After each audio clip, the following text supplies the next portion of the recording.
By the way, like getting hacked, just speaking from personal experience, is like the That's a worst great thing segue. ever. Yeah. Well, actually, how about this? Um, Instead of the question I was going to ask, uh, Thorchain has been hacked in the past. What was that experience like? And then what did you and sort of the other developers in the group learn? And what are whatever you can say is making Thorchain more secure moving forward? Sure. Yeah. So like we got a couple of exploits in the earliest days of beta, of our public beta. Mhm. And we knew that was a potential, which is why we launched it as chaos net and not mainnet to begin with. We knew that there was this potential because the surface area of attack of Thorchain is far and above almost every other DeFi protocol in the space, like Mhm. extremely so. And so there's a lot of different surface areas. So we had to be much more cautious and kind of measured about how we approach these things. But we went through the process of like, single chain, and we went through the process of some audits. We did the process of, internal testing and simulations. We did everything we could reasonably think we could think of before we actually launched the thing. And then we limited the amount of capital in there. I think we started with like, I think it was like $3 or $5 million total in the network on day one, whatever it was. And slowly over time, we kind of like inched it up. Um, getting exploited is always like the worst nightmare, right? Like it's like Mhm. it is the thing that you always know is a possibility, and it will always be a possibility. There'll never be a day in Thorchain's past, present, or future where there's no possibility of exploit, right? You have to Mhm. admit that. Like even Bitcoin was like had a huge like mint bug 10 years after it launched, like back in like things like 2018, I think, or something like this. Like it had an actual way of infinitely minting Bitcoin. And so like Wow. even that chain that's been around for over 10 years and has 800 contributors to that code base, to the Bitcoin core code base, has, bugs. Like even today, there's still bugs in Bitcoin, right? Like it's just Mhm. a natural thing of software engineering. So you always have to be aware of it, and you have to be, cautious of it, and think about those things, and like so that's something we always are thinking about ourselves. And so when we did get exploited, like we learned a bunch from that experience, right? And I certainly learned a bunch even on a personal level of like how to structure these things going forward. So the kind of the big takeaways for me on that experience was bug bounties are like super important, right? And we always had a bug bounty, but we just didn't publicize it well.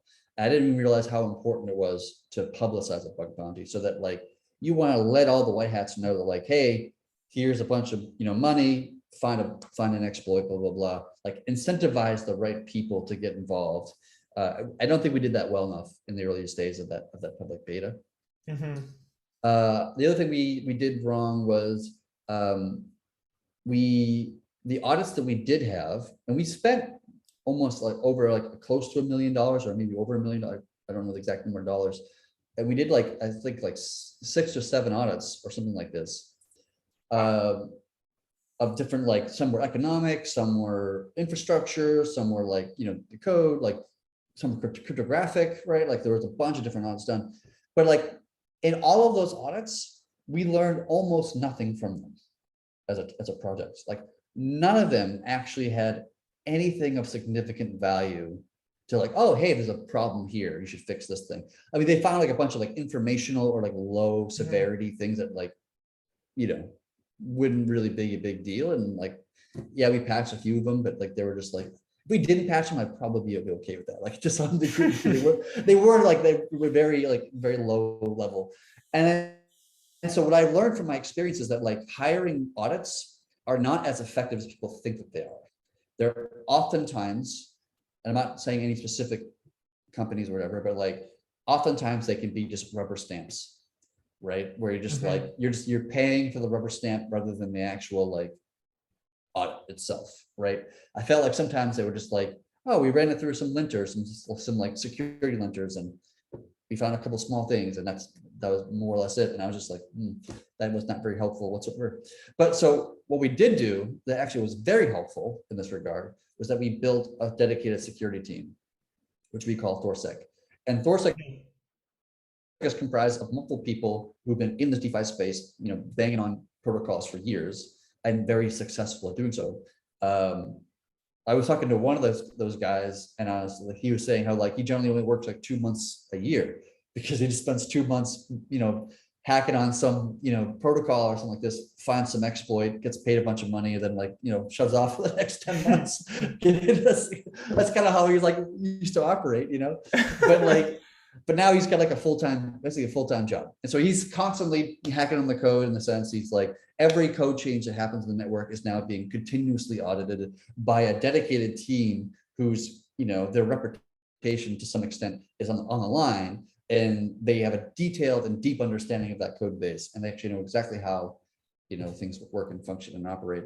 So that's much more effective. If you want to get like audits done, like I would push any DeFi team, like hire your own dedicated Thorsec team or security team to be like, and hire good people, which is hard to do. That's like the hardest part of it all, finding really good talent. That's really key. And the last thing I learned that I think was very valuable for myself and for others is that like, you can go through all the code you want. You can hire, your own Thorsec team. You can do audits. You can do this all the live long day. But in the end, you don't know whether or not you found all the bugs or not, right? Or you don't know if you found all the exploits or not. There could be more, right? You never know if you will. It's a known unknown. You know that you don't know it, right?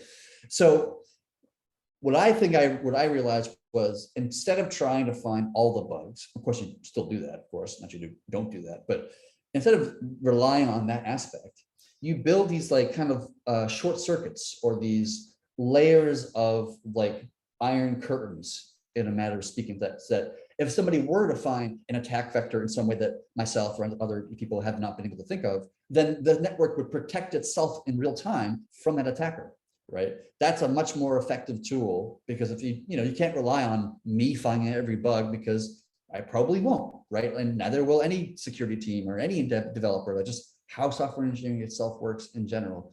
And so you build these kind of like blanketed protections to kind of protect the network from happening, which actually happened, right, on multiple occasions. Like even when Terra started to collapse, the network detected the unreliability of the Terra chain and paused itself autonomously to protect itself from getting into a weird state where it couldn't get an idea of like what was actually happening on the Terra blockchain. Like, were transactions sent or not? Were funds coming in or not? Like, it had a hard time getting it. Like, this is like unreliable here. This is not acting the way it should. Let's pause it. Let's halt it. Until like humans can come by and like analyze it and figure out what's going on. So that actually worked, right, in real time, right? And actually protect the network autonomously. That's a big deal in my mind.